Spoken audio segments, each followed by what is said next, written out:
Welcome to IBM Support TV, where we answer questions and share technical support information, hints, and tips on IBM products. Hello, welcome to this short presentation on managing probe synchronization. Many probes perform synchronizations and sometimes these can be problematic. This presentation discusses a number of options to manage probe synchronizations. The 3GPP rebuilt event forces 3GPP probes to perform a synchronization with the server. These can happen unexpectedly and cause unexpected high event loads. Knowing the current synchronization state within the probe's rules file is useful for synchronization specific rules file logic. Many probes allow event synchronization to be triggered from the command line interface. Probes that support synchronization can perform synchronizations on startup or via the command line interface. Additionally, some probes support periodic synchronization. Some probes support resynchronization filters, although typically synchronization is unfiltered. Most probes will receive real-time events whilst performing a synchronization. Some probes identify events received through synchronization using an event token. The main problem with event synchronization is that there is a significant event load. This can be reduced by pruning the events in the source system. If available, a resynchronization filter can be used. Using rules file logic to determine unwanted events and discarding them before any event processing occurs can be used for all probes.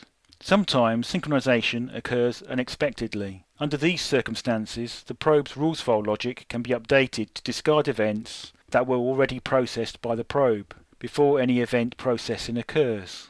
It is best to resolve the cause of any unexpected event synchronizations. The object server deduplication trigger includes an event cancel for repeating events, using the event's last occurrence value, but additional logic may be required.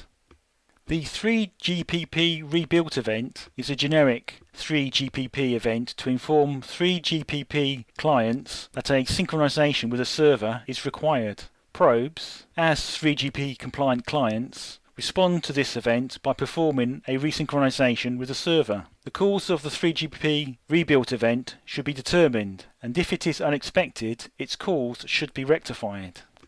In this example, the Notify FM alarm list rebuilt event tokens are somewhat limited in their scope. Attempts to discard these events through filtering have proved to not prevent probes from performing synchronization. As a temporary workaround, it is possible to discard repeating events at the probe using a static array of event times identified through their identifiers. When there is a need to identify when a synchronization is in progress, a static variable can be set when the resynchronization probe watch events occur. Probes that perform synchronizations will send 2 or more probe watch events to the object server. To determine what and when probe watch messages are available, review the probe's rules file, and if necessary, log out all probe watch messages. For the Nokia NetAct probe, only 2 probe watch messages are used for synchronization, allowing the synchronization flag to be set when the start synchronization probe watch is seen, and then switched off when the end synchronization probe watch happens. This allows custom discard rules file logic to be used during the event synchronization. The command line interface that allows manual event synchronization only requires 3 property settings to be enabled. The given command port needs to be available, and the access log file name needs to be unique. Once enabled, the nco_http command can be used to send basic commands to the probe. All probes support help and version, with the help command listing the probe's available commands. In this example, for the generic 3GPP probe, both resync all and resync with a filter are available, as well as other useful bidirectional commands. In general, it is useful to create a script to execute commonly used commands, for use with triggers and by administrators or object server tools.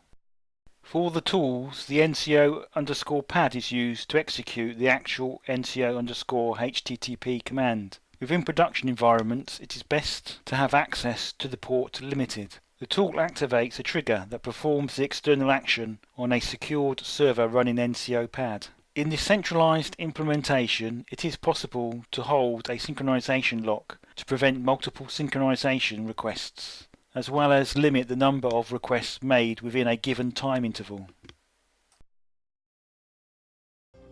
Thanks for watching this episode of IBM Support TV.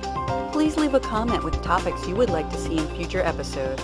Until then, stay tuned.